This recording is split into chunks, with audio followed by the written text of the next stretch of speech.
다품리, 다품리, 가운데. 다품리, 어르신 다품리? 네. 네, 가운데.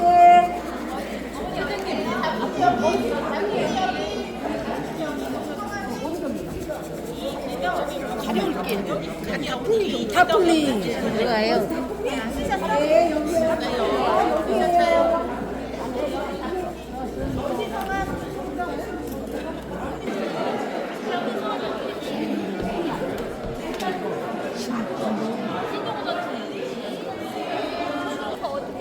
괜찮으세요? 앉으세요.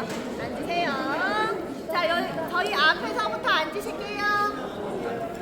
이쪽으로 좀 채워주세요. 안녕하십니까. 오늘 행사 진행을 맡은 대한노인의 홍천문제 사무국장 최금옥입니다. 인사드리겠습니다.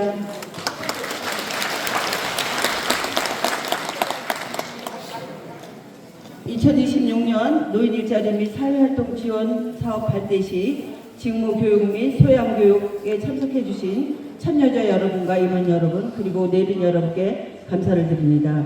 늘 지역 사회를 위해 봉사해 주시고 계셔서 든든하고 앞으로 건강과 안전을 최우선으로 하시면서 보람되고 활기찬 활동이 되시길 바랍니다. 정부와 홍천군에서는 노인 일자리 확대로 어르신들의 삶을 더욱 풍요롭게 하기 위해 노력하고 있습니다. 홍천군은 노인 일자리 6,188명의 일자리 사업을 3개 기관에서 해오고 있습니다. 어르신들이 일자리 소득을 넘어 삶의 보람과 건강을 지켜주는 소중한 기회입니다. 저희 대한노인 홍천군 지회에서는 공익활동 1,748명, 역량활용사업 464명, 공동체 사업단 36명 등 총 2,248명의 어르신 노인 일자리를 수행하고 있습니다. 저희 홍천군에서는 노인 인구의 한 27%가 넘게 일자리 사업에 참여하고 계십니다. 그리고 저희 지회는 팀장을 비롯해서 담당자 19명이 어르신들을 위해 일자리 사업에서 일자리를 최선을 다하고 있습니다.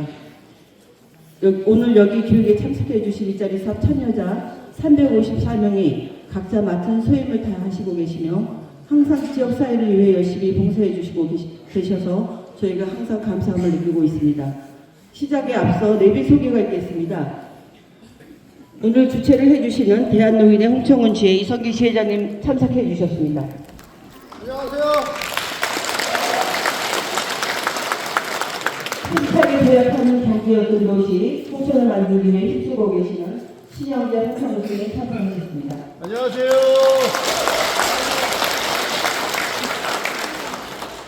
주민과 함께하는 의정을 가는 보완에 의정 활동을 열심히 하고 계시는 박영록 홍천군 의장님 참석해 주셨습니다.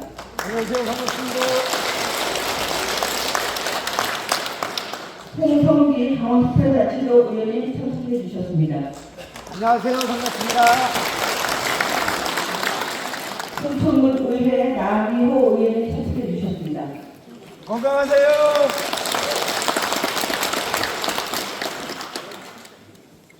홍천군 의회 이광재 의원님 참석해 주셨습니다. 안녕하십니까. 반갑습니다. 저희 14개 경로당 분회장, 홍천군 내세관을 총괄하고 계시는 김종조 분회장님 참석하셨습니다. 안녕하세요. 내천 위원장님이신 김도현 의원님 참석해 주셨습니다. 내천면 이장현 회장님이신 허태범 회장님 참석해 주셨습니다. 홍천 평론나눔과장이신 김도현 과장님 참석해 주셨습니다. 안녕하세요.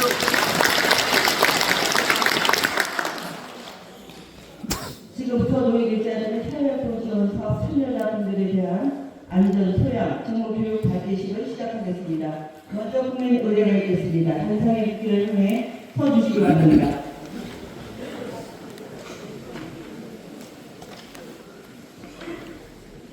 국기에 대하여 경례.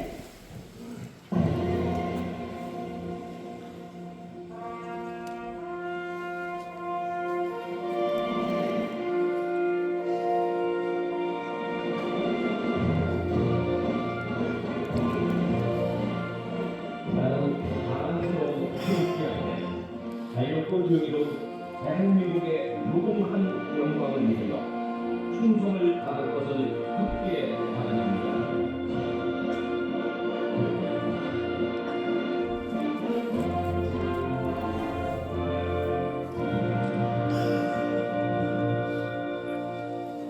바로 다음은 애국가를 차례 있겠습니다. 노고 반주에 맞춰 1절을 제청하시겠습니다.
다음은 소국 선열과 호국 영령의 숭고한 희생정신을 이루고 먼저 가신 어르신들에 대한 묵념이 있겠습니다. 일동 묵념.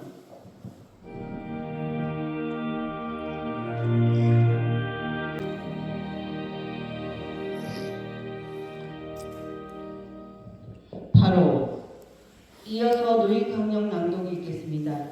내춘면분의 김성혁 사무장님께서는 앞으로 나와서 낭독해 주시기 바랍니다. 안녕하세요.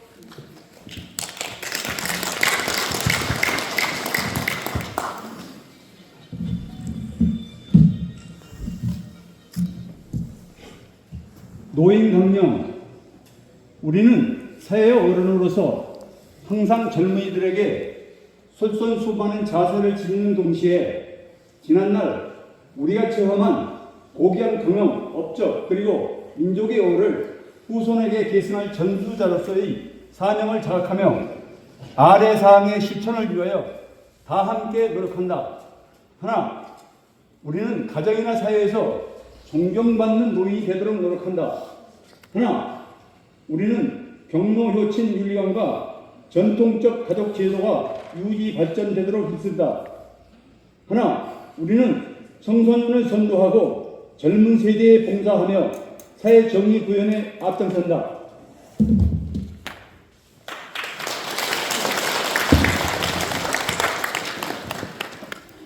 다음은 일자리 참여자를 대표하여 선서를 해주시겠습니다.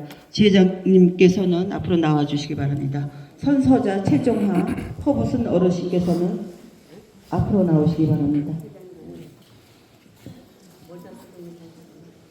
괜찮습니다.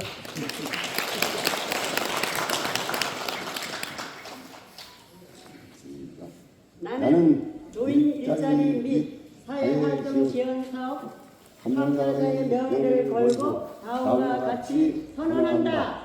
하나, 나는 각 소속 활동팀의 명예를 실추시키지 않도록 확고한 신용과 자부심으로 맡은 바 책임을 다한다. 하나, 나는 함께 참여하는 동료들을 존중하고 신뢰하며 지역사회 화합을 위해 노력한다.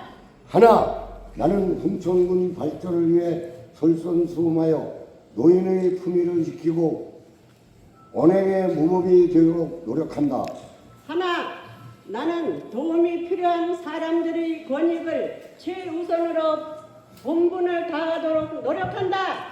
하나, 나는 각 소속 활동팀의 업무 규정을 준수하여 흥천군 노인상을 제정할 수 있도록 노력한다.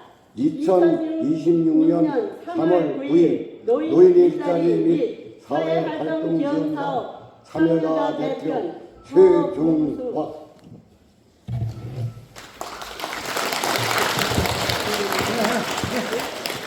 모두 자리에 앉아주시기 바랍니다. 안녕하세요.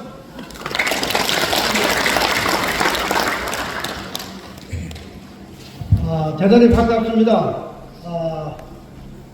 저번 주말까지는 좀 날씨가 그렇게 춥지 않았는데 오늘 아침에 좀 날씨가 싸늘해서 아침 9시부터 일자리가 시작되는데 어르신애들이 옛날부터 일하는 그 버릇이 있어가지고 아침 8시 반에들 다 나오셨다는 이야기의 보고를 받았습니다. 그래서 군수님 오시기 전에 30분 동안 교육을 좀 마치고 30분 일찍 귀가할 수 있도록 제가 오면서 조치를 했습니다. 또 아울러 지금 두 분께서 나오셔서 선서를 하셨습니다.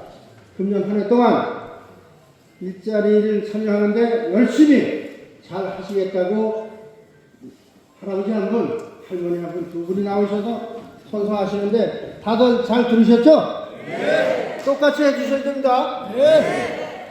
그 중에 또 한 가지는 안전이 최고입니다. 아침에 안전교육을 30분 동안 교육을 받으셨지만 하여튼 아침에 나오실 때부터 저녁 귀가하실 때까지 한 분도 낙오 없이 이렇게 안전하게 다니시면서 일자리 참여하는데 적극 동참해 주십사는 당부의 말씀을 드립니다. 우리가 이렇게 생활을 하면서 우리 내천면에 오늘 참여하신 분들이 345명 많은 인원이 참여를 하고 우리 홍천군 전체적으로 6,118명이 참여를 해서 전체 예산이 1년 동안 250억, 도지사께서 150억, 군수님이 100억, 그래서 250억이 우리 노인들한테 돌아간다. 하지만 여러분들은 뭐라 그래요? 돈이 너무 적다. 맞죠? 네. 잘 알고 있습니다. 하지만 전국적으로 똑같이 주라고 이렇게 중앙정부가 책정된 금액이기 때문에 그거를 만족하시면서 이렇게 좀 생활해 주십사 하는 당부의 말씀을 드리고 아울러 한 달에 29만 원 받는 거를 적다라고 생각하지 마시고 서로가 서로를 아끼고 생활하는데 편안한 마음으로 좀 서로가 절대적으로 다음 달에 이용을 하지 마시고 그 달에 받으신 돈은 그 달에 다 써달라. 통장에 들어간 돈 가만 놔두면 손주 새끼 손녀딸이 와서 다 가져갑니다. 내 돈은 내가 쓰자. 아시겠죠? 어르신들을 위해서 저희 그 노인의 지혜에서는 여러 가지 사업들을 하고 있습니다. 각종 프로그램을 통해서 여러분들의 그 활용 가치를 드높이고 있고 또한 우리 군수님께서 각별한 관심 속에서 많은 예산을 한 경로당에 3천만 원짜리 하는 스마트 경로당을 80개가 넘는 것을 구축하고 금년도에 30개 경로당이 더 들어가면 이제 120개 경로당이 설치가 되는데 스마트 경로당을 통한 우리 활용도 가치를 드높여야 되겠다 하는 말씀을 드립니다. 이 부분은 저번 주부터 시작하고 있는 노래자랑 이렇게 하는 것도 있고 윷놀이도 하고 이런 게 있어 있는데 우리 강원도 18개 시군에서 유일하게 홍천군이 맨 먼저 실시를 하게 된 이 과정은 우리 군수님께서 해주셨다. 또 특히 군수님을 대신해서 우리 김도영 원장님이 1월 1일자로 오셨는데 우리 김종주 여러분들을 대표하고 있는 우리 내천명 부회장님과 우리 김도영 원장님이 함께 이제는 일자리 참여하신 여러분들을 위해서 열심히 일해달라는 큰 환영의 박수를 한번 부탁드립니다.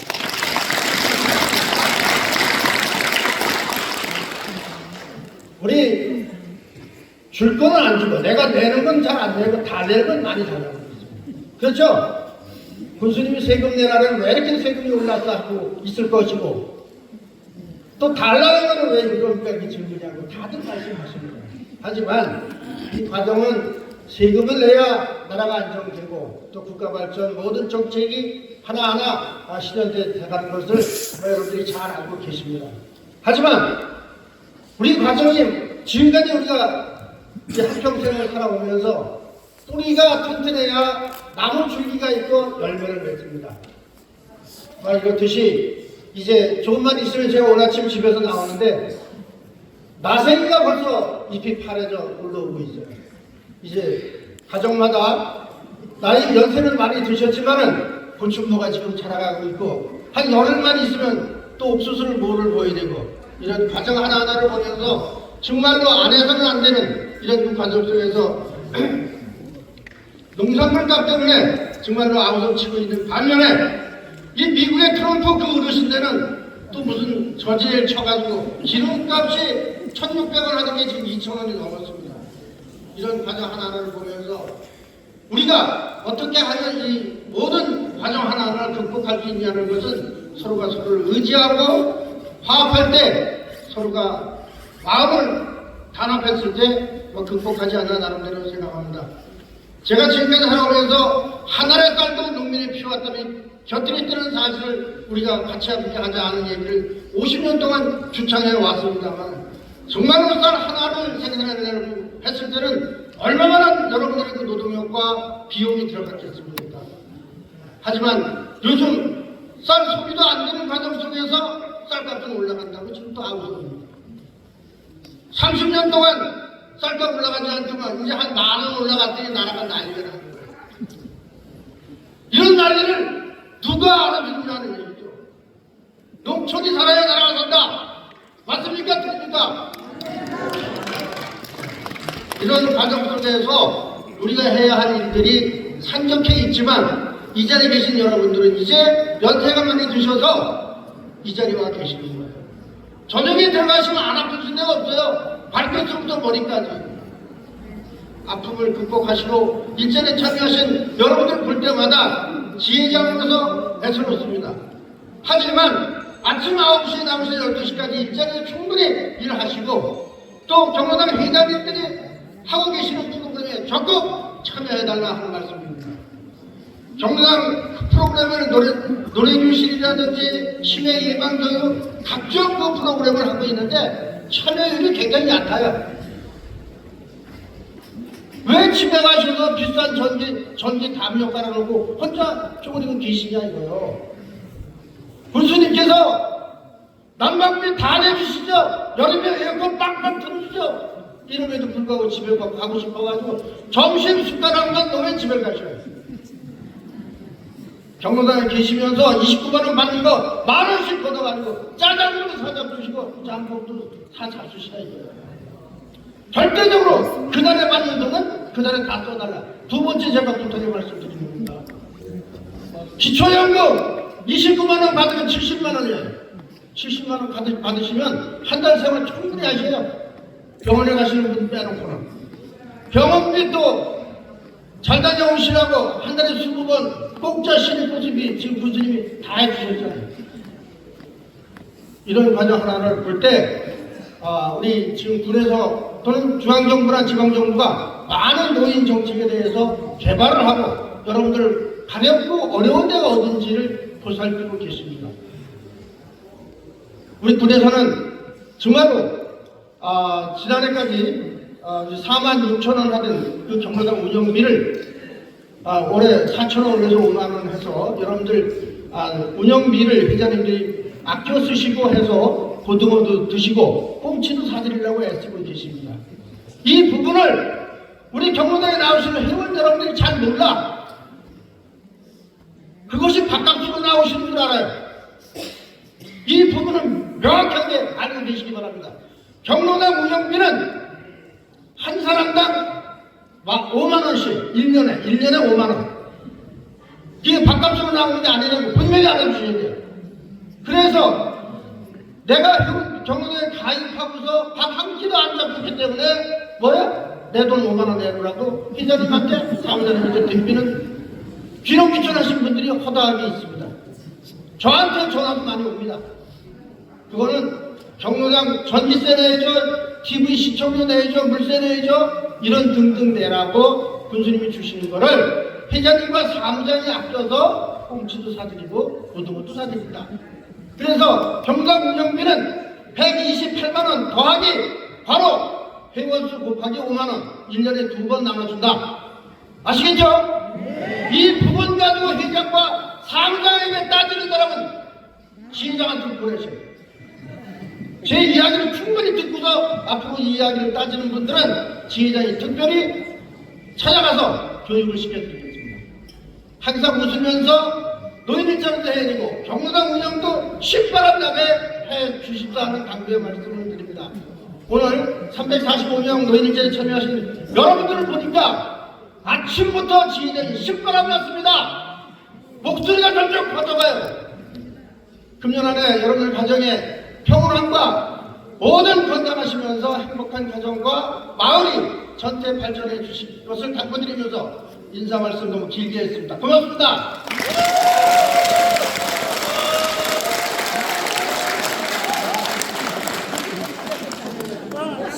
나 속에 뻥 뚫렸다. 다 나오라래 진짜. 다음은 신현주 홍천군수님의 말씀 드리겠습니다. 네, 안녕하세요. 네, 반갑습니다. 다들 표정이 너무 좋으세요. 네, 표정이 정말 좋습니다. 설날은 좀 지나고 보름은 좀 지났지만 뭐 좀 늦어도 세배해도 되죠? 네, 세배 드리겠습니다. 세배 또 많이 주세요.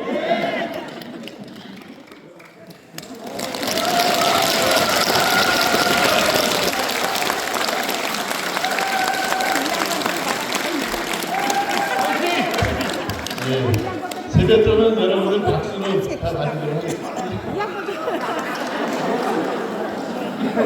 세배를 받아서 세배 받고 드려야 된다고.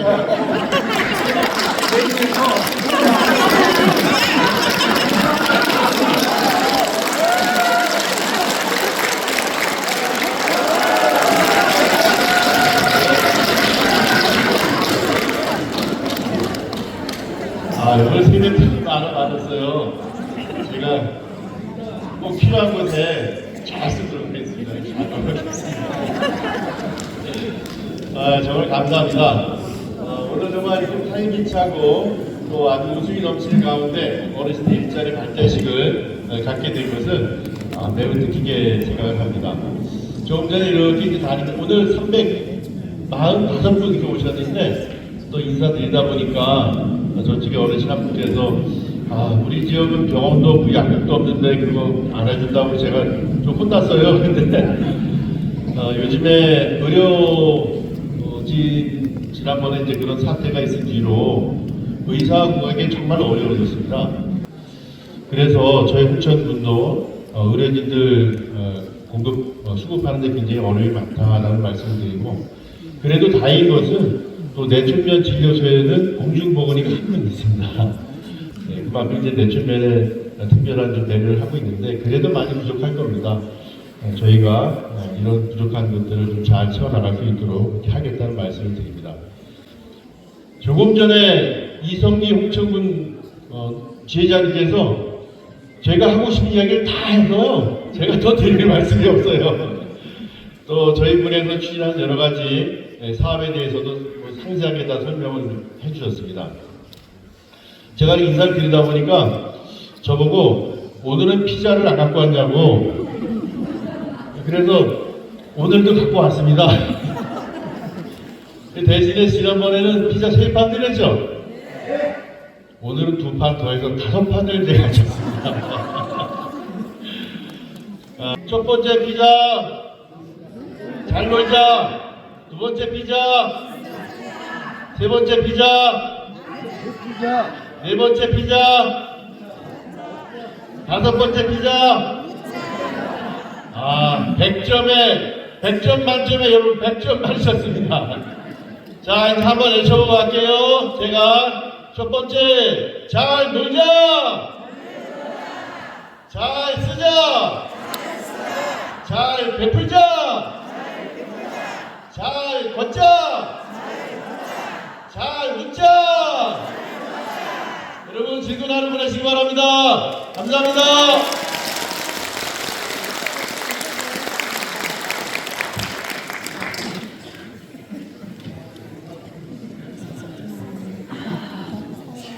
다음은 박영록 홍천군 의회 의장님의 인사 말씀이 있겠습니다.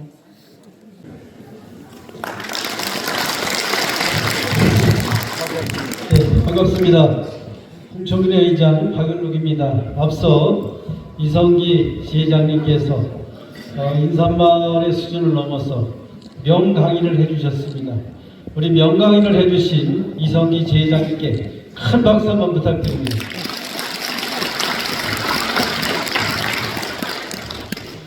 그리고 신영재 군수님께서 다른 지역에 가면 피자를 한 3판 정도 가지고 다니는 줄 알았는데 우리 내천면에 특별한 애정과 관심을 가지고 5판을 가지고 오셨어요. 또 5판 다 드셔서 배부르실 것 같아요. 노인 일자리를 통해서 소화를 잘 시키면 건강한 노후의 삶이 되리라 믿습니다. 우리 피자를 5판씩이나 가져오신 우리 신영재 군수님께 큰 박수 한번 부탁드립니다. 늘 내천면에 오면 늘 같은 느낌입니다만은 어르신들께서 중심을 잡고 이렇게 우리나라를 또 이렇게 구강한 나라로 만드셨던 그 주역으로서의 어떤 사명감이랄까 이런 부분들을 가지고 지역사회에서 열심히 중심을 잡고 일해주신 덕분에 이 지역사회가 이렇게 밝고 명랑한 사회로 이끌어주신 여러분의 성심성의 앞에 감사하다는 말씀을 드립니다. 저는 무엇보다도 이 지역에 와서 어르신들을 보면서 건강이 최고다 이런 말씀을 드리고 싶습니다. 특별히 하루의 삶은 저녁의 삶이 행복해야 되고 또 우리 인생의 삶은 또 노년의 삶이 행복해져야 된다고 생각합니다. 우리 어르신들 함께 모이셨는데 지금 아주 중요한 행복한 시기를 보내야 할 그런 시기를 맞이한 때라 생각합니다. 우리 육체가 편안하면 쉼의 시간이라고 하죠. 그리고 마음이 편안하면 행복의 시간이라고 합니다. 우리 여러분께서는 몸과 마음이 행복한 시간 되시기 바랍니다. 모두가 편안하고 행복한 시간 되시기 바랍니다. 감사합니다.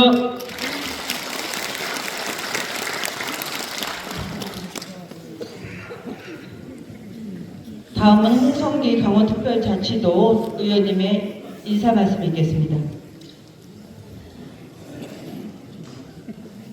고맙습니다.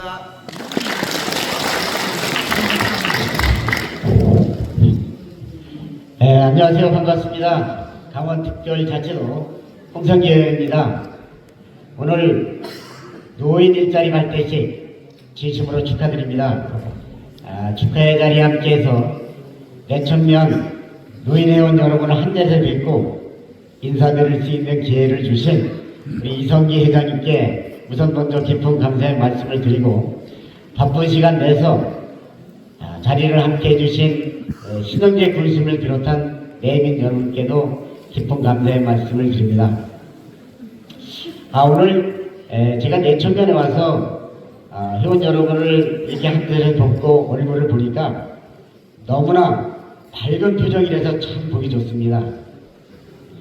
우리 노인 복지 증진을 위해서 지원을 해주고 계시는 우리 신영재 군수님, 또 대한노인의 홍천 지회장이신 이성기 회장님께서 올해 지회장 당선이 된 이후에 행사 때마다 뵙게 되는데 그 열정적인 그 모습 참 보기 좋습니다. 아울러 내천면을 이끌고 계시는 우리 김종주 회장님이 계셔서 내천면 노인회가 이렇게 화기애애 분위기 속에서 잘 이끌고 있다라고 생각이 되셔서 거듭 감사를 줍니다. 뭐니 해도 안전이 최고인 것 같습니다.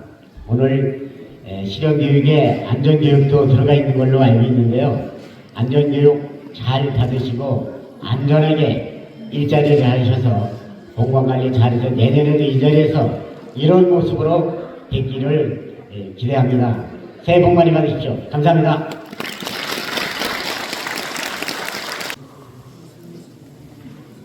홍천군 의회 나규호 의원님의 인사 말씀 있겠습니다. 새해 복 많이 받으십시오.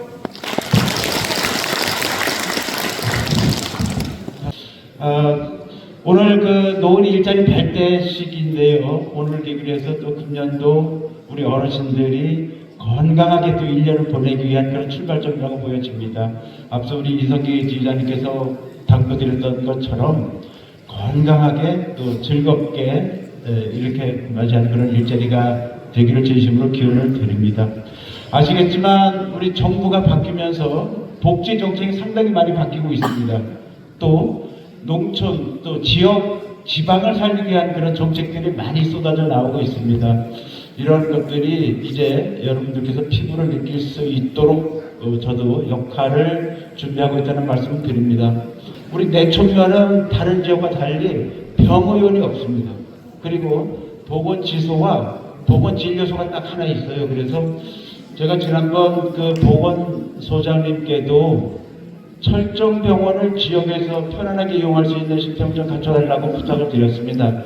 그래서 응급실은 물론이고 일반 그 환자들도 발생했을 때는 가까운 데서 또 의료진의 혜택을 받을 수 있도록 만들어 달라고 부탁을 드려서 공식적으로는 2028년도부터 그렇게 가능하다 그러는데 그보다 좀 더 앞서서 우리 지역 주민들께서 의료 서비스를 받을 수 있도록 그렇게 재촉을 하고 있다는 말씀을 드립니다.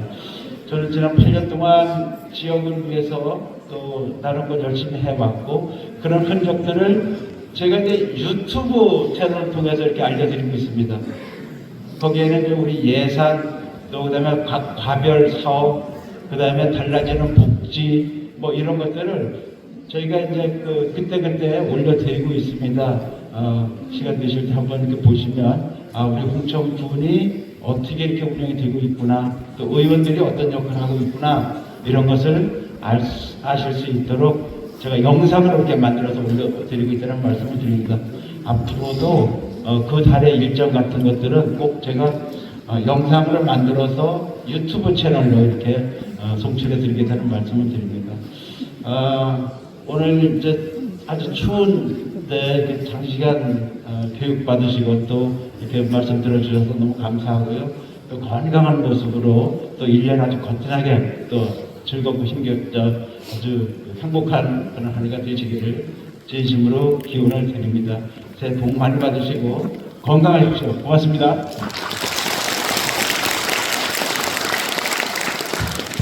네, 홍천군 의회 이광재 의원님 모셨습니다. 인사 말씀 있겠습니다. 네, 안녕하십니까. 이광재입니다. 인사말이 너무 길죠?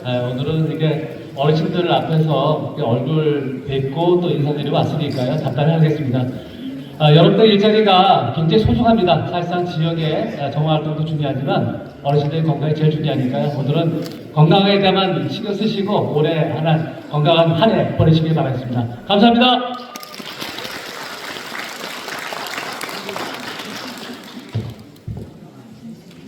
다음은 내천면 김정주 부회장님의 인사 말씀 있겠습니다. 안녕하십니까.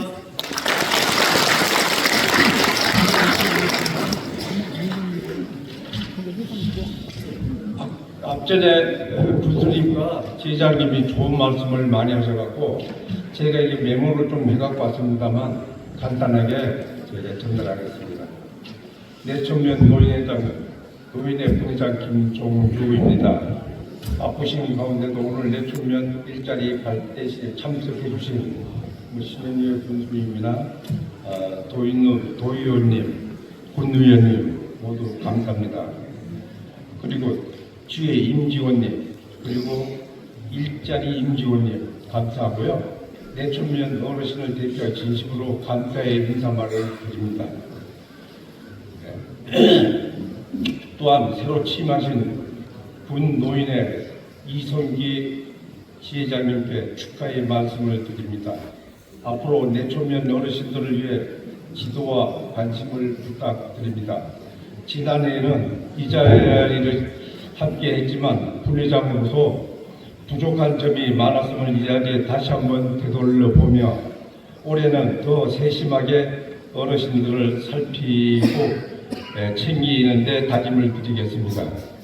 노인 일자리는 단순한 일이 아니고 어르신들께 삶의 활력과 자부심을 드리는 소중한 기회라고 생각합니다.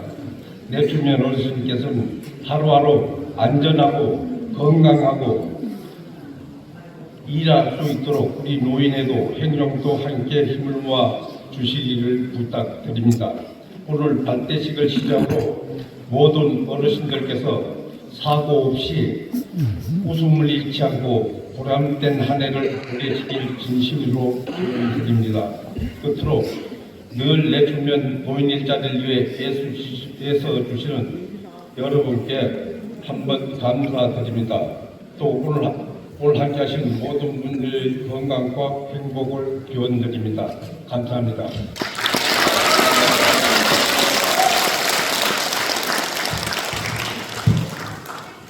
여기 이제 내천면에 김도현 위원장님이 계시는데요. 잠깐 인사 말씀하실까요? 네. 저희 김도현 위원장님은 제가 홍천군청에 근무할 때 같이 근무했습니다. 엄청 성실하시고 일도 열심히 하시고 능력 있는 분이십니다. 네, 우리 김도현 위원장님께 내천면에 오셔서 힘내시라고 박수 한번 부탁드립니다. 안녕하세요. 내천면장 김도현입니다. 여기 이제 한자리에서 어르신들 다 뵐 수 있어서 저는 너무 좋고 영광입니다. 그리고 이제 1월에도 이제 경로당 다니면서 인사를 드리긴 했지만 이제 제가 여기 내천이 고향인 건 다 아시죠? 내천이 고향인 만큼 열심히 할 거고, 그리고 어르신들 불편한 사항 있으면 언제든지 찾아와 주시고 전화 주시고 그러셨으면 좋겠습니다. 그리고 우리 노인 일자리의 최고 목표는 첫째도 안전, 둘째도 안전입니다. 안전하게, 건강하게 1년 동안 잘 지내셨으면 좋겠습니다. 고맙습니다.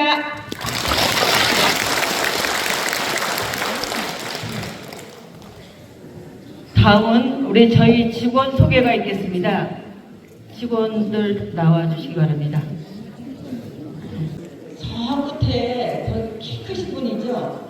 저희 일자리 노인 팀장님이십니다. 최정유 팀장님. 내천면의 최선영 담당자님. 내천면의 김효신 담당자님. 그 외에는 총 저희가 팀장을 비롯해서 19명입니다. 일괄 인사드리겠습니다. 네, 들어가시기 바랍니다. 이상으로 1부 행사를 마치고 어르신들이 평소에 생활하시면서 안전에 관해서 제일 불안한 게 뭐죠? 제일 위험스럽다고 생각하는 게 뭐예요? 교통사고? 네, 교통사고일 수 있어요. 그 다음에 화재사고, 그렇죠? 그 다음에 여러 가지 사고가 있겠지만 교통사고하고 화재사고는 크게 자주 벌어지지 않죠.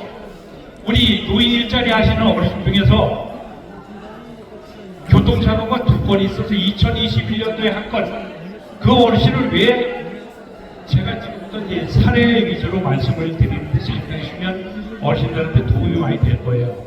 그 어르신은 왜 교통사고를 당하셨냐 하면 그 도로에는 하얀 가장자리 하얀 선이 있잖아요. 그 안에 있는 휴지는 어르신들이 주워야 될 휴지입니까? 아닙니까? 아니죠. 도로 안에는 휴지가 떨어져 있건 뭐가 떨어져 있건 쓰레기가 있건 어르신들이 치울 게 아니에요. 근데 못 들어가셨다가 차에 부딪혀서 현장에서 돌아가요. 또 한 거는 아까 그건 공방금이 2021년도고 또 한 거는 2025년도 작년도에 그 경로당은 길가에 주로 많이 있지 않습니까? 길가에 있는데 공터가 넓어요. 그러니까 외부 차량이 그거 지나가다가 차를 돌려요. 거기서 회차를 잘해요. 거기서 차를 잘 돌려요. 그 북방면에서 회차하는 차에 어르신이 부딪혀서 돌아가셨어요. 어르신들이 이게 낫지 않습니까? 이 허리를 굽히니까. 그래 돌아가셨어요. 2021년도부터 2026년도까지 2건이 교통사고. 물론 이건 이제 어르신이 일자리 활동하시다가 발생한 교통사고를 제가 말씀을 드리는 거예요. 그 2분이 돌아가요. 많이 어르신들이 엄청나게 조심하기 때문에 사고가 많이 안 날 뿐이에요. 조심을 많이 하시니까. 그 다음에 화재사고, 어르신도 조심 많이 하시지 않습니까? 화재사고 정말 불나면 어떻게 돼요? 내가 그동안 쌓아온 모든 재산이 날라가요. 집이 날라가요. 그러니까 조심하신다 이거예요. 재작년에 어떤 일이, 제가 산마치에 살고 있는데 산마치에 한 어르신이 라면을 드시려고 가스레인지에다가 라면물을 올려놓으셨어요.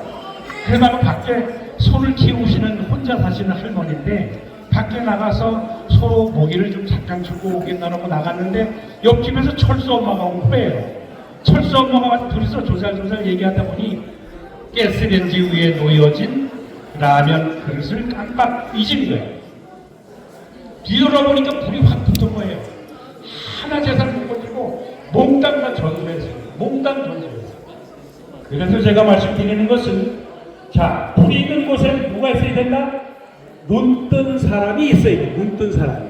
그렇죠? 어느 경로당에 다니다 보면 저희가 가면 이제 군지에서 나왔다고 해서 뭐 물을 끓이고 뭐 나물 데피고 밥을 이렇게 합시다 불을 켜놓고 밖에 나와서 저희들을 맞이하시는 모습을 볼 수가 있었는데 그건 절대 안 됩니다.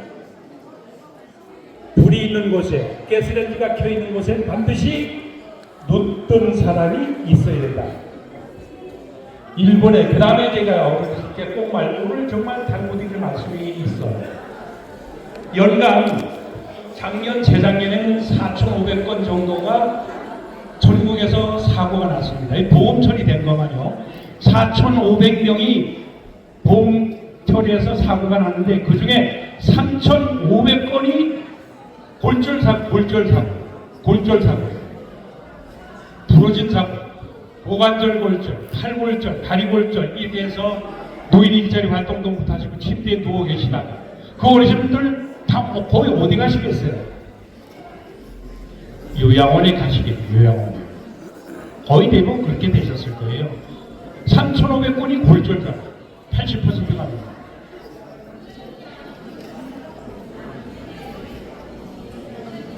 그 다음에 사고가 또 한 400건, 500건씩 매년 늘어납니다. 어르신 일자리 숫자 늘어나는 것보다 안전사고율이 더 가파르게 상승하고 있다는 거예요.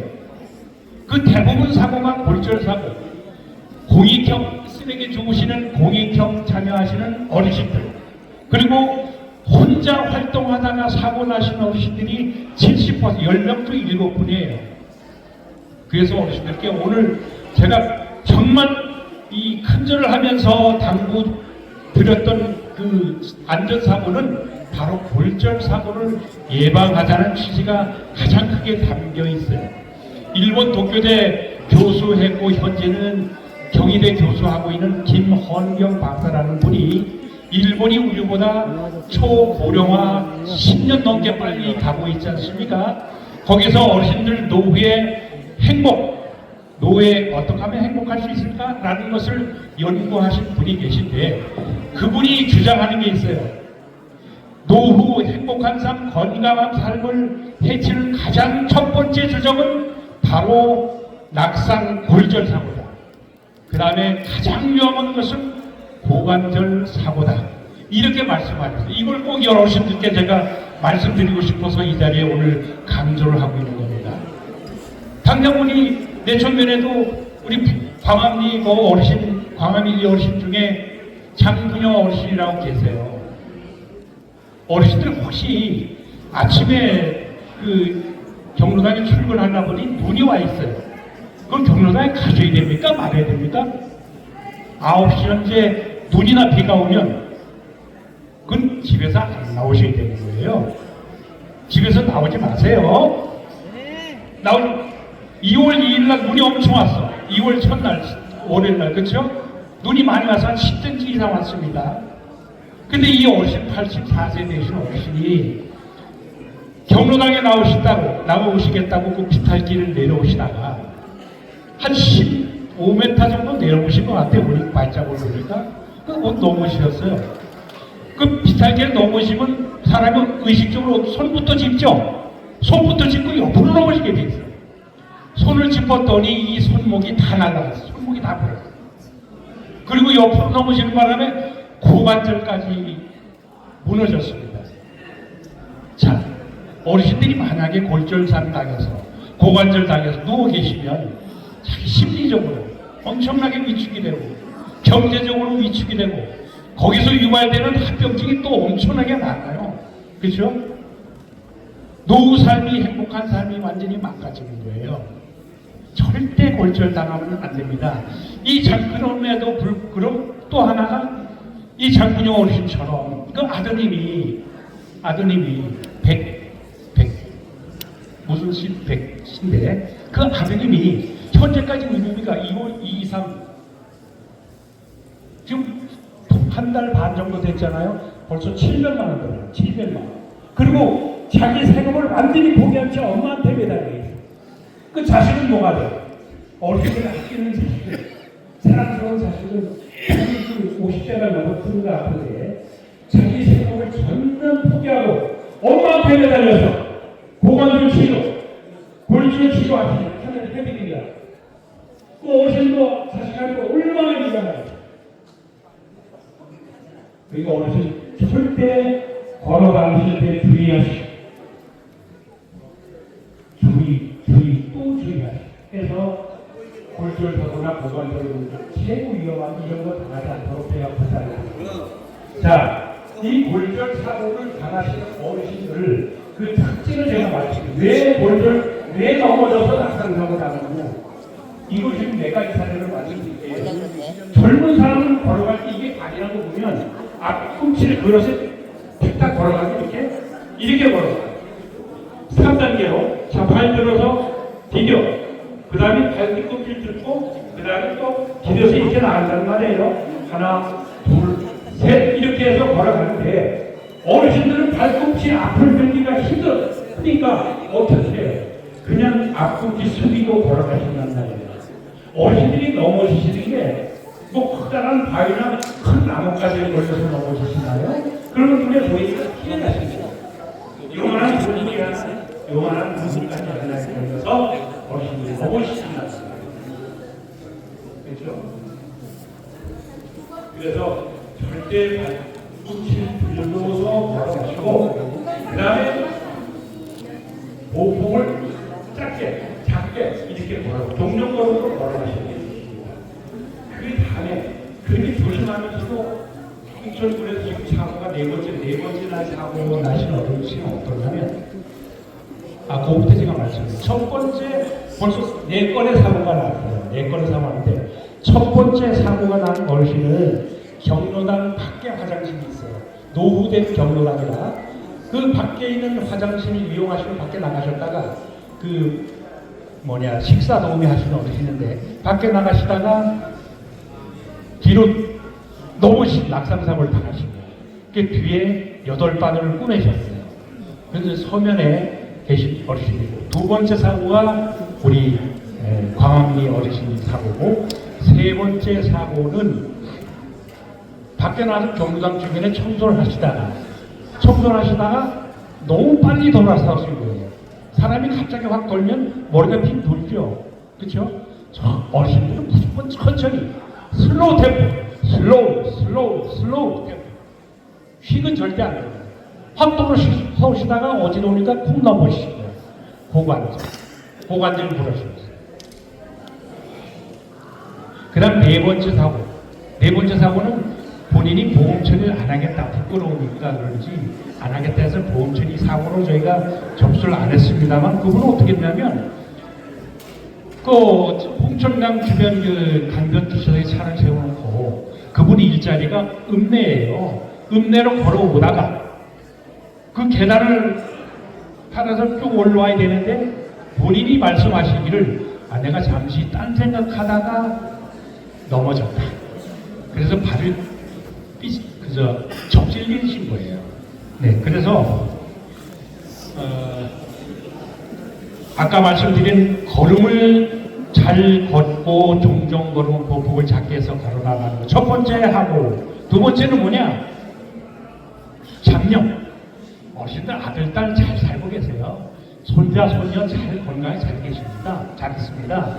절대 잡생각하지 마시고 넘어지는 사람의 90%는 엉뚱한 생각, 잡생각, 먼 산 보다가 넘어지시는 거예요. 그렇죠? 근데 어르신들은 지금 연세도 많으시고 또 여러 가지 기력도 많이 좋아지셨기 때문에 더욱더 조심하고 어르신들이 자식들 키울 때 걸어갈 때 조심해라 이렇게 당고 말씀하시던 거를 지금 어르신들이 지켜야 되시는 거예요. 그렇죠? 잡생각하지 말고 원산 보지 말고 내 가는 길 똑바로 보고 보고 가셨으면 좋겠다라는, 그래서 낙상사고 예방을 위해서 한 말씀 제가 드렸고요. 두 번째는 절대 혼자 1인 활동하지 마시라. 넘어져서 다치는 어르신들의 68% 거의 70%가 혼자 활동을 하시다가 넘어지신 거예요. 그 누가 돌볼 사람도 없잖아.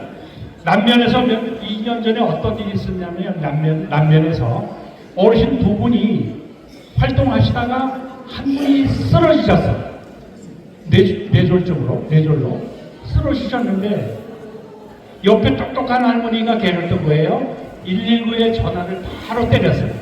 13분 만에 119 자동차가 왔지만 그 어르신 심폐소생술을 못하는 바람에 뇌사 상태가 와서 반신이 마비가 되셨어요. 그러니까 어르신들 지금 그 아침에 이제 뭐 화장도 마시고 이렇게 하시느라고 거울 많이 보시잖아요. 60, 70년 전에 18세 순이 모습이 어르신들 없죠? 저도 그래요. 얼굴은 온통 인생 팀장이라고 하는 주름이 가득 차 있고 그렇습니다. 어르신들이 피부는 거는 거야. 늙어서 거기 병원이 또 많이 있어서 또 언제 우리가 80년 되시면 언제부터 필요한 변화를 가는 정도로 그러니까 반드시 내가 쓰러졌을 때 뭔가 내가 도움을 받을 수 있는 그런 사람이 옆에 있어야 되겠다.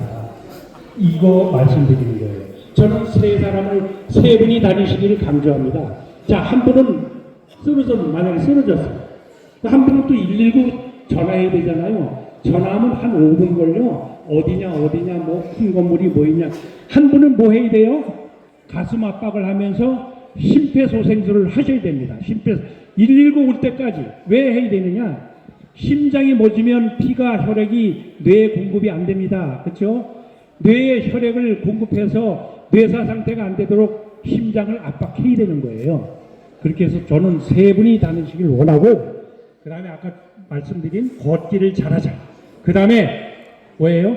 도로 안에 있는 휴지는 절대 내 것이 아니다. 어르신들의 목적이, 활동하시는 목적이 청소하는 겁니까? 동네 환경 정화하시는 게 어르신 활동의 목적이에요? 어떻게 생각하십니까? 그렇다면은 환경부에서 이 일을 주관했어야지. 어르신들이 이 노인 일자리는 보건복지부에서 주관하지 않습니까? 그렇기 때문에 절대 도로 안에 있는 쓰레기는 줍지 않는다. 요즘 해빙기가 됐죠? 해빙기는 뭐예요? 겉에만 넣었고 안에는 아직 얼음이에요. 미끄럽습니다. 작은 논두로 작은 길 다니지 마시고 큰 길로 다니시더라도 절대 골절 사고 예방할 수 있도록 그렇게 다녔으면 하고 제가 말씀을 드리고요. 요즘 또 가끔가다 밀어 들어오는 게 뭐가 있냐면, 여기 이제 경로당 급식 매니저 활동하시는 어르신들 마스크 꼭 쓰시고, 마스크 쓰시고 2번 쓰시고 해서 장갑 끼시고 그렇게 하는 어르신들이 드시는 식사니까 이거 왜 마스크도 안 쓰고 머리 이거도 안 하고 맨손으로 막 침 튀어가면서 밥을 하느냐, 반찬을 만드느냐, 이런 민원이 계속 들어와요. 그러니까 경로당 매니저 어르신들 그 점 주의하셔서 좀 더 위생적으로, 이제 곧 뭐 이 경로당 많은 활동을 하시는 어르신들이 계신 데에서는 또 식중독 사고도 가끔 나지 않습니까? 그래서 그런 것도 충분히 대비해서 준비를 해주시고, 활동 갔다가 들어오시면 반드시 뭐 해주시고, 식사하시기 전에 손 씻어야 돼요. 우리나라가 그래도 코로나에서 빨리 극복하고 이길 수 있었던 가장 큰 원인이 뭔지 아십니까? 손 씻기를 잘했다는 거예요.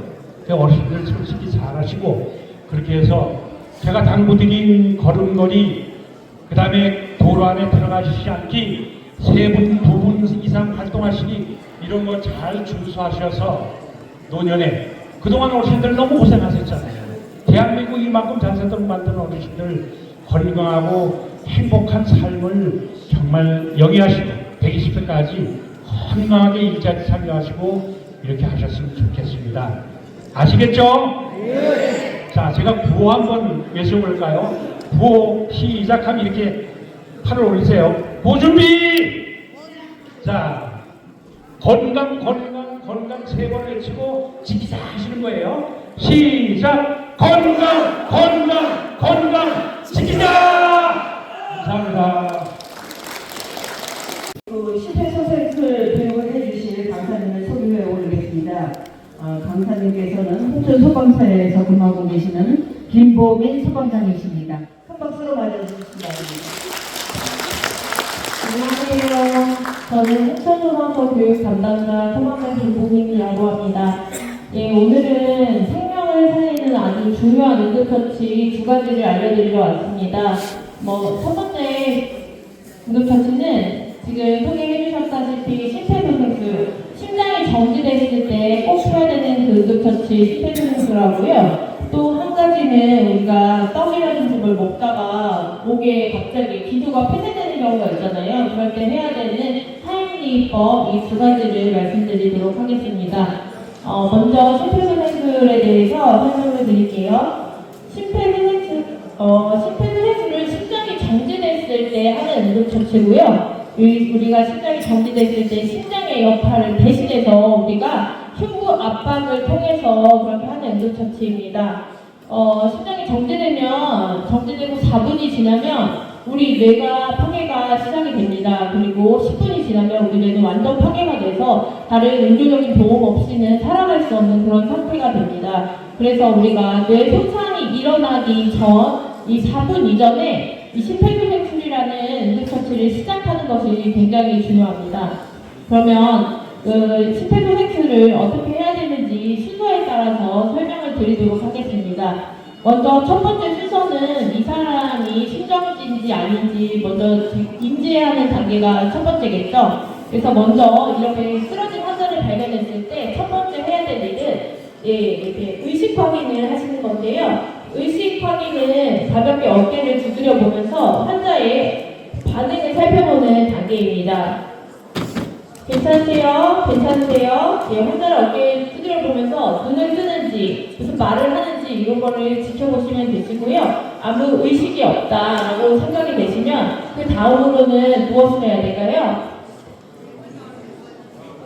네, 흉부를 압박하기 전에 119를 빨리 불러야지 빨리 오겠죠. 그러니까 바로 전화를 켜서 119에 전화를 하시고 그 다음으로 이 환자가 전화를 하면은 상황실에서도 이 사람이 숨을 쉬나요? 이런 걸 같이 확인해 주실 거예요. 네, 일단은 신고를 하시고 같이 호흡을 확인을 해보겠습니다. 이 환자가 가슴을 보면서 가슴이 위로 올라오는지 내려가는지 이거를 확인하는 단계를 거치시고요. 잘 모르시겠으면 귀를 코에 가까이 대시고 숨을 쉬는지 혹은 손가락으로 코 밑에 갖다 대서 숨이 나오는지 이런 거를 확인해 주시면 됩니다.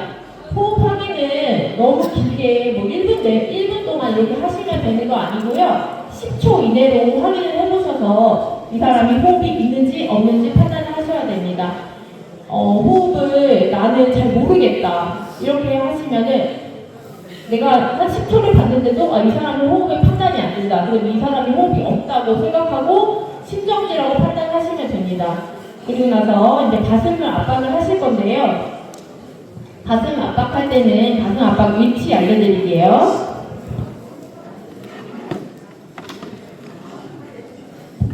예, 보시면은 우리 가슴 가운데 만져보시면 딱딱하게 뼈가 만져지시는 거를 아실 수가 있을 겁니다. 한번 만져보시겠어요, 가슴을?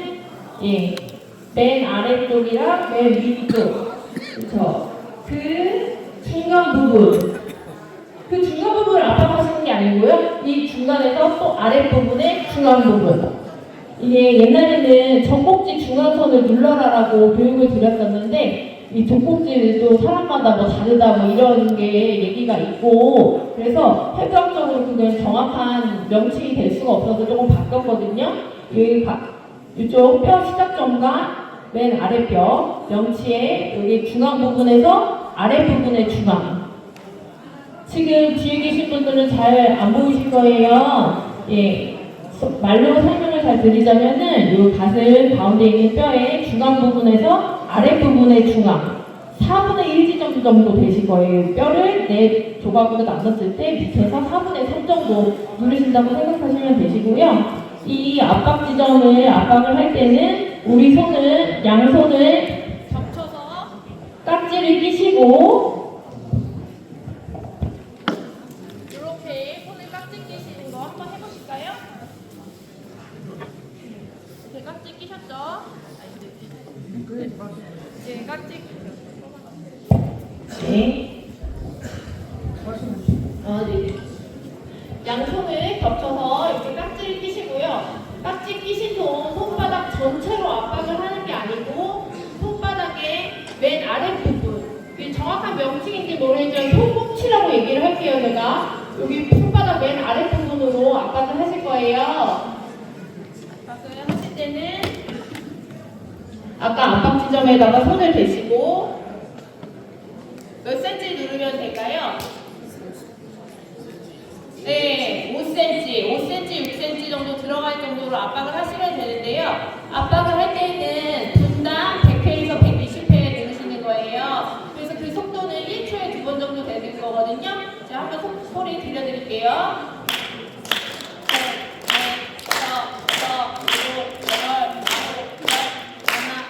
이 정도 속도로 하시면 되거든요. 제가 이렇게 압박을 하는 걸 보여드릴 건데 여기가 책상이라서 제가 올라와서 압박을 할 수는 없으니까 이거 잠깐 내려놓고 바닥에서 보여드릴게요. 네, 환자 옆에 이렇게 다리를 벌리고 이렇게 다리를 벌리지 않으면 내 자세가 이렇게 불안정해지기 때문에 다리를 어깨 넓이만큼 벌리시고 압박 지점 아까 알려드린 부분으로 손에 깍지 끼신 부분을 올려놓고 이대로 5cm, 6cm 압박을 해볼게요. 속도 이게 손이 안 나오네. 자, 압박 해보겠습니다. 시작. 하나, 둘, 셋, 넷, 다섯, 여섯, 일곱, 여덟, 아홉, 열, 열하나, 열둘, 열셋, 열넷, 열다섯, 열여섯, 열일곱, 열여덟, 열아홉, 스물 이런 식으로 압박을 하실 건데요. 압박을 할 때 중요한 건 또 주의사항 말씀드릴 게 있는데요.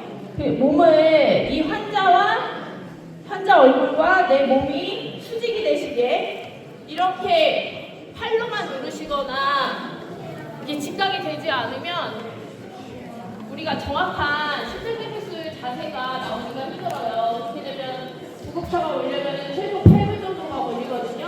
그때까지 정확한 심폐소생술을 하기가 어렵기 때문에 몸무게를 실으려면은 이 뒤에서 이렇게 압박을 하시는 게 아니라 몸을 앞으로 끌어당겨서 환자랑 나랑 직각을 만드시고 하나, 둘, 셋, 넷, 다섯, 여섯, 일곱, 여덟 이렇게 압박을 하셔야 되고요. 또 하나 중요한 주의사항은 내가 압박한 만큼 손을 떼주셔야 되는데 계속 누를 때서 계속 누르시면은 피가 심장이 이완을 할 때 피가 심장으로 몰려들어서 그게 펌핑이 돼야 되는 건데 계속 누른 상태에서 누르기만 하면 결국에는 머리로 갈 수 있는 혈액량이 줄어들기 때문에 누른 만큼 떼주는 것도 굉장히 중요합니다. 그래서 이렇게 흉부 압박을 해주시면 되시겠고요.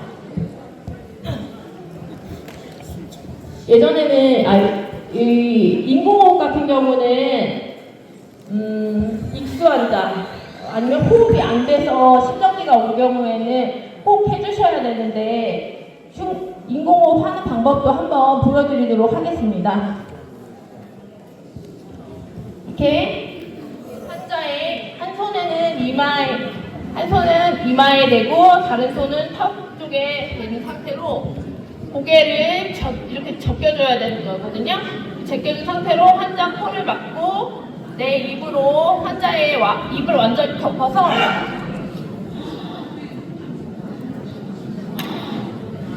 이렇게 1초에 후 하고 가볍게 불어주시면 됩니다.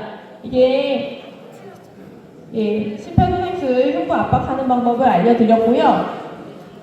이 제세동기가 지금 흔하게 있지는 않잖아요. 장공터나 뭐 여러 군데 가끔 하나씩 있는데 제가 듣기로는 이게 앞으로 노인회관에 하나씩 보급이 된다고 그렇게 들었습니다. 그래서 이 제세동기 사용법을 잠깐 알려드리자면은 이거는 그 의료인이 쓰는 게 아니라 일반인 누구나 쓸 수 있게 만들어진 그런 기구예요. 기계라고 생각하면 되게 어려울 수 있다고 생각하지만 사실 이건 누구나 다 사용할 수 있게 만들어져 있습니다. 보시면은 1번, 2번, 3번 이런 식으로 순서를 알려줘요. 1번에 한번 눌러보겠습니다. 예, 여기 기계에서 다 안내가 나오죠. 패드를 부착하라고 나옵니다. 그래서 제가 패드를 부착해볼게요.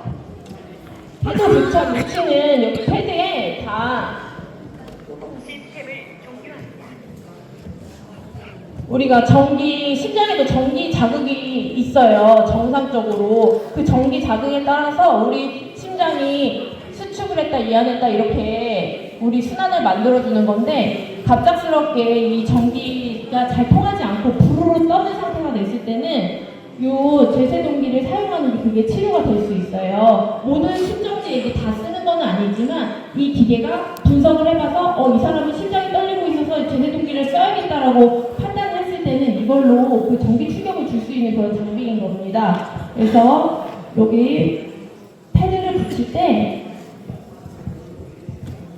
여기 보시면은 패드 어디에 붙이는지 그림으로 다 표시가 되어 있어요. 먼저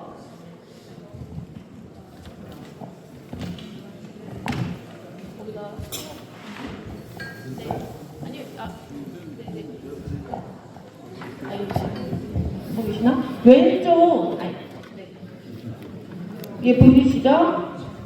오른쪽에 쇄골 밑에 이렇게 하나를 붙여주시고요. 다른 쪽은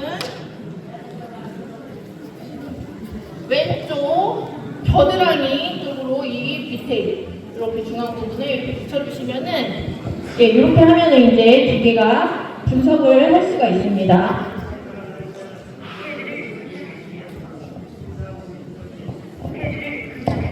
예, 패드를 부착하고 이 커넥터를 여기 연결을 하겠습니다.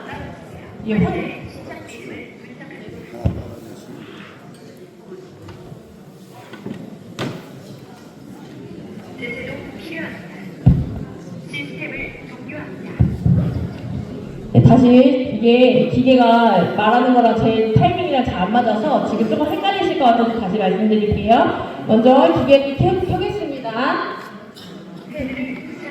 예, 패드를 부착하라고 했죠. 그래서 얘를 패드를 부착을 했어요. 그리고 이 커넥터를 여기에 연결을 했습니다. 판자로부터 떨어지래요. 이제 분석을 하는 겁니다.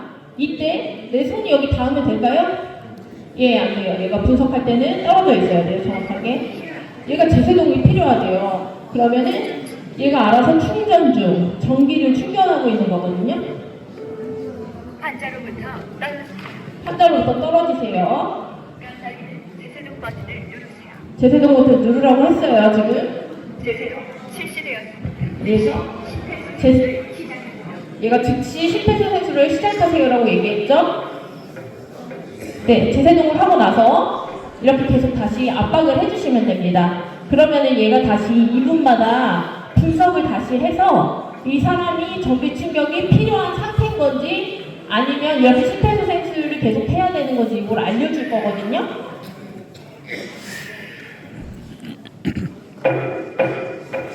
네, 그래서 이 기계에 따라서 심폐소생술을 그렇게 진행을 해주시면 되겠습니다. 이게 사실 조금 기계라서 어려워하실 수 있는데 주의사항이라고 하자면 분석할 때 내 손을 여기에 대지 않는다. 그리고 충격을 주기 전에 내 손을 이 환자랑 접촉하지 않는다. 이것만 잘 지켜주시면 사실 전혀 위험하거나 그런 위험한 기계는 아니기 때문에 걱정 안 해보셔도 되시겠고요. 하임리번까지 설명을 드리고 나서 심폐소생술 한 2분만 나와서 이거 한번 같이 해보실까요? 네. 나오셨고.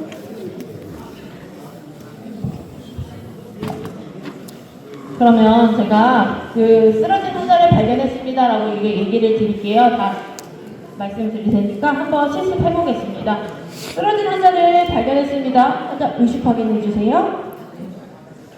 어깨를 두드리면서 괜찮으세요? 하고 말해주세요. 네.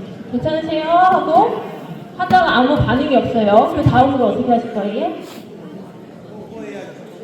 그 다음으로는 신고를 본인이 직접 하시던지 아니면 주변에 있는 분께 신고 요청을 뒤에는 하나 더 안 보여. 뒤에는 많이 안 보이셨죠? 그래서 신고를 지금 여기 사람이 쓰러져 있어요. 구급차 한번 해주세요. 하고 신고를 하신 거고 그 다음으로 압박을 하실게요. 압박을 하실 건데 압박 위치는 아까 전에 설명드렸는데 뒤에 계셨죠? 여기 가운데 뼈가 있어요. 그 중앙 부분에 아랫부분에 중앙 요 정도 압박을 하시면 되시고요. 명치가 아니라 가운데.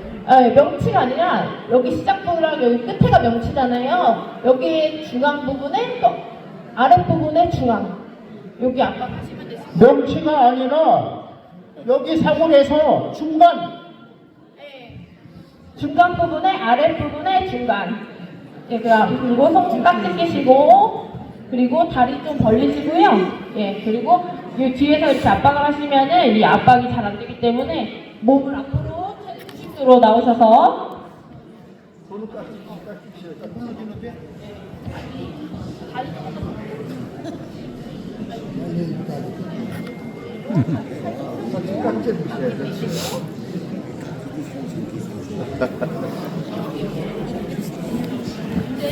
압박하실 건데 속도를 아버님들 어머님들 한번 속도 맞춰주실게요. 시작.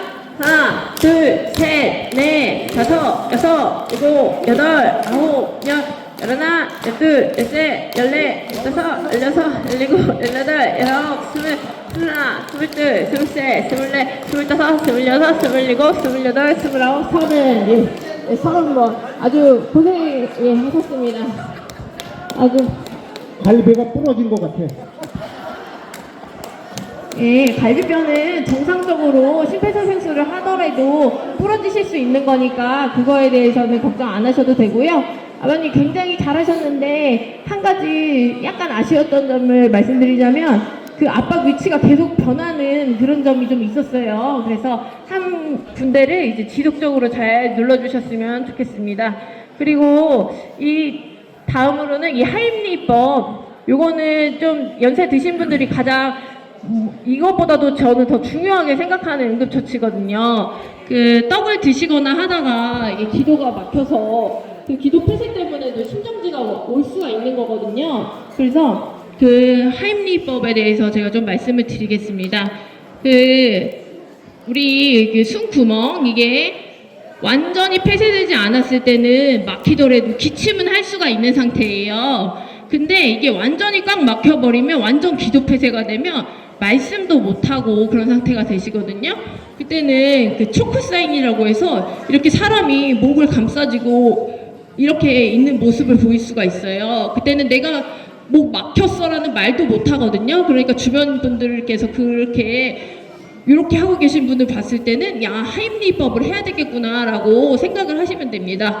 하임리법 처음은 그 한 사람의 등을 견갑골 사이를 5번을 이제 때려주는 거예요.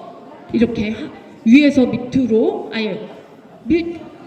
하나, 둘, 셋, 넷, 5번을 이렇게 등두들기를 먼저 하시고요. 그 다음으로는 복부 밀어내기 5회를 할 거예요. 근데 복부 밀어내기는 이게 애니가 좀 실습 장비가 있어서 한번 보여드릴게요.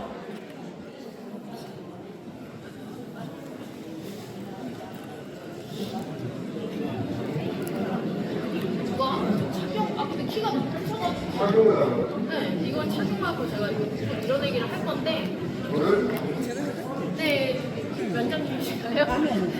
저를요? 키가 너무 커가지고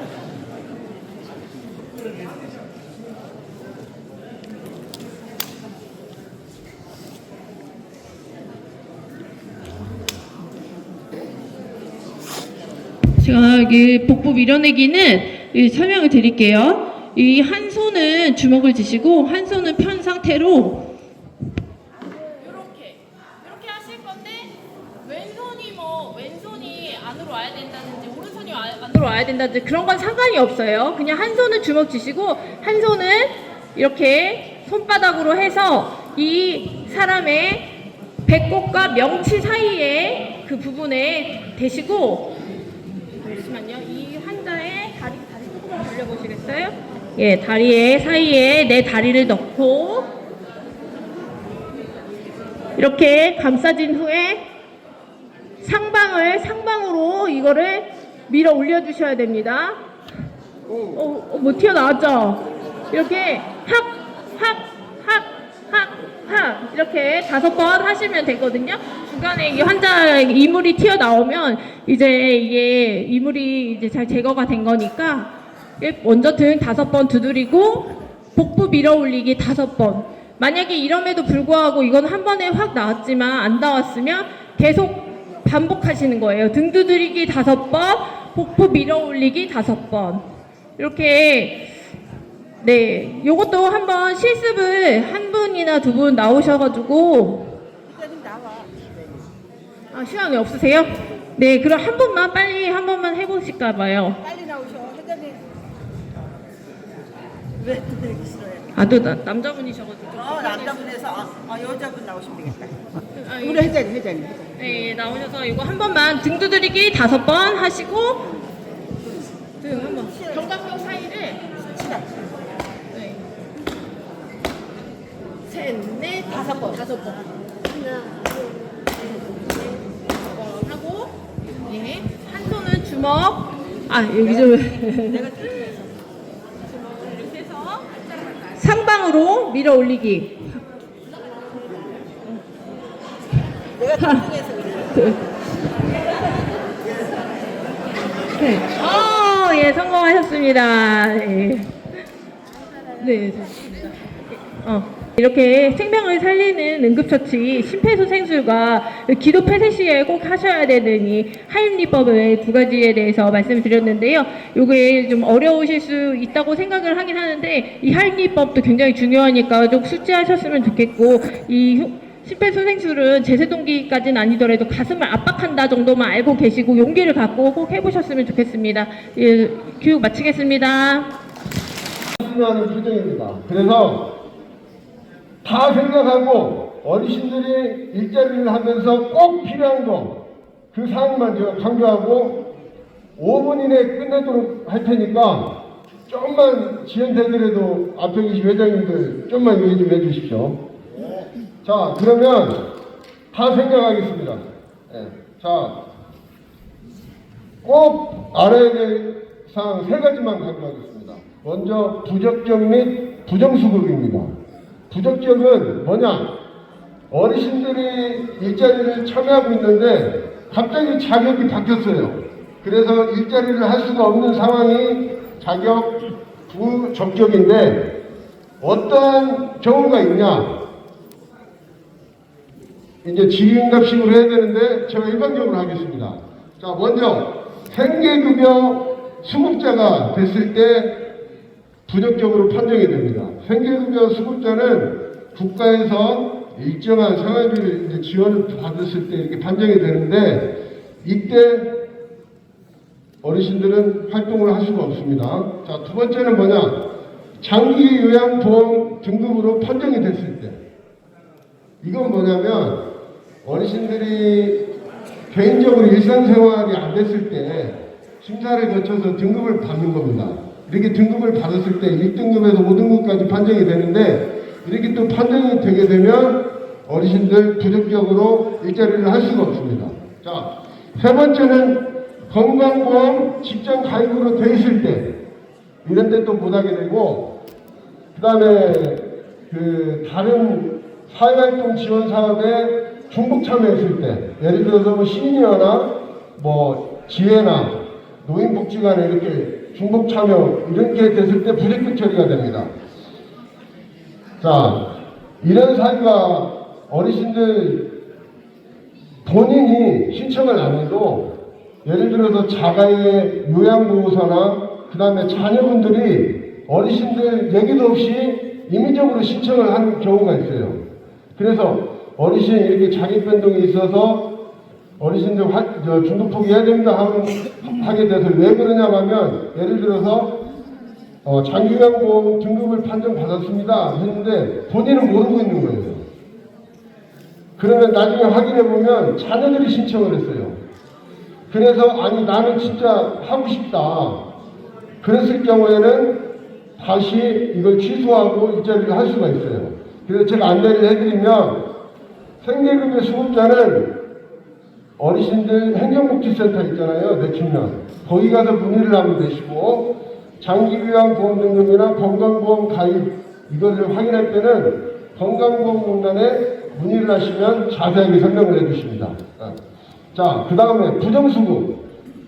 부정수급은 거짓이나 부정한 방법으로 활동비를 받는 겁니다. 자, 여기 앞에 회장님들 우리 일자리 하는데 대리 참여 가능합니까? 대리 참여 가능하세요? 안 됩니다. 명확히 아셔야 돼요. 그 다음에 일정한 사업에 사업비를 받아서 경로당 회장님이 통제를 해서 경로당 회원들하고 활동비를 나눠서 이렇게 썼다. 됩니까? 안 됩니다. 이러한 경우에는 환수가 됩니다. 환수가 됐을 때는 어떻게 됩니까? 당해년도 내년까지 2년 동안 활동이 제한됩니다. 근데 나는 환수 못하겠다 하면 향후 5년 동안 활동을 할 수가 없어요. 왜? 이러한 것들을 일자리 정보 시스템에 다 인정하게 돼 있어요. 그래서 예를 들어서 경로당 회장님이 어느 사업에 이렇게 했는데 어떤 일이 있었다라고 다 입력이 되어 있는데 내년에 가서 신청서를 받아서 입력하잖아요. 거기에 다 뜹니다. 뭘로 인해서 제한 이런 식으로. 그래서 부적격 부정수급 이거 꼭 알고 계셔야 되고 또 두 번째 해외여행하고 병원 입원을 했을 때 조치사항에 대해서 제가 말씀드리겠습니다. 자, 여기 앞에 계신 경로당 회장님이 해외여행을 한대요. 해외여행을. 근데 아무한테도 얘기 안 하고 지회에 직원들한테도 얘기를 안 하고 갔어요. 그러면 지회에서 알까요 모를까요? 어떻게 할까요? 저기 안경 쓰시는 어르신 어떻게 할까요? 네? 자, 얘기 안 하고 가도 저희들 일자리 정보 시스템에 다 조회가 됩니다. 그래서 다 알고 있습니다. 그래서 제가 당부의 말씀을 드리는 건 뭐냐면 해외여행을 간다, 병원에 입원한다 하면 경로당 회장님들 그리고 우리 지회 직원들 있잖아요. 면 담당, 사업 담당한테 경로당의 어르신들 사무실 전화번호 다 있지 않습니까? 그 번호로 전화를 해서 반드시 알려주십시오. 그러면 우리 지회 직원들은 어르신들을 도와드리기 위해서 있는 겁니다. 직원들이. 그래서 어르신들한테 불리기 가지 않도록 최대한 도와드리겠습니다.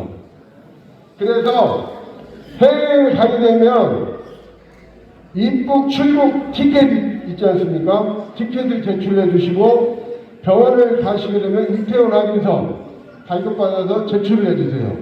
이게 왜 그러냐면 그 어르신들 활동일지 뒤에 다 첨부하게 되어 있습니다. 이게 중복이 되는지 안 되는지 나중에 점검 나오면 다 따지거든요.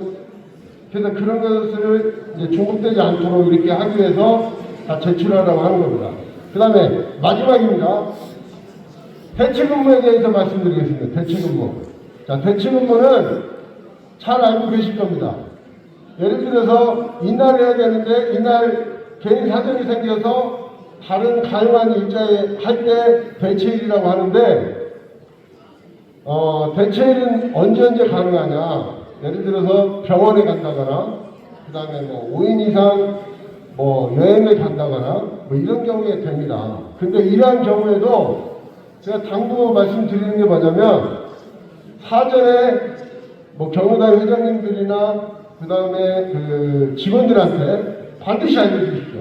그러면 만약에 공익청 10번 하는데 여행 가서 뭐 8번, 9번밖에 못 한다 하면 저희 직원들한테 사전에 알려주면 대책을 주고 다 10번씩 채워드립니다, 어르신들. 근데 얘기 안 하고 이렇게 가셨다가 8번, 9번 하루에 3시간 29,000원입니다, 어르신들. 29,000원 큰 돈이죠, 어르신들. 그래서 저희 지회 직원들한테 사전에 알려주시면 최대한 10번씩 다 채워드리고 이렇게 할 테니까 꼭 그렇게 해주시고, 제가 강조하는 건 다 있습니다. 자, 마무리 결론하겠습니다. 저희 일자리 직원들은 어르신들 활기차고 건강한 노후 생활을 영위할 수 있도록 최선을 다해서 적극 지원하겠습니다. 이상입니다. 네, 이상으로 오늘 교육에 참석하신 어르신과 경로당 회장님, 면 분회장님께 감사드립니다. 항상 건강하시고요. 행복한 시간 보내시기 바랍니다. 이상으로 일자리 발대식을 마치고요. 한꺼번에 다 나가시면 안 됩니다. 뒤에 2줄만 나가.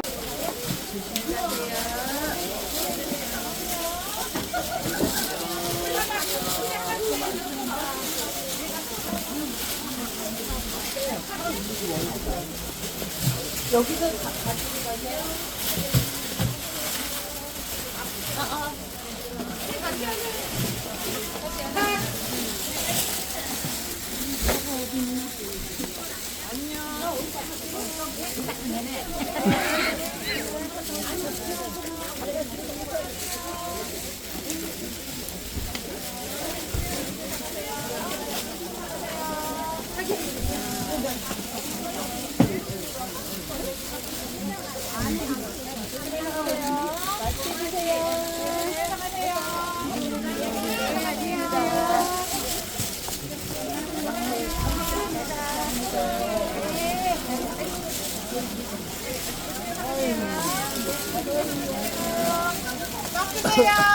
차 저기 있어.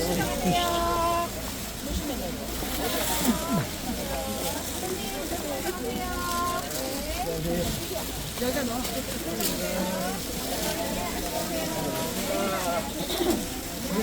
네. 저기 뭐.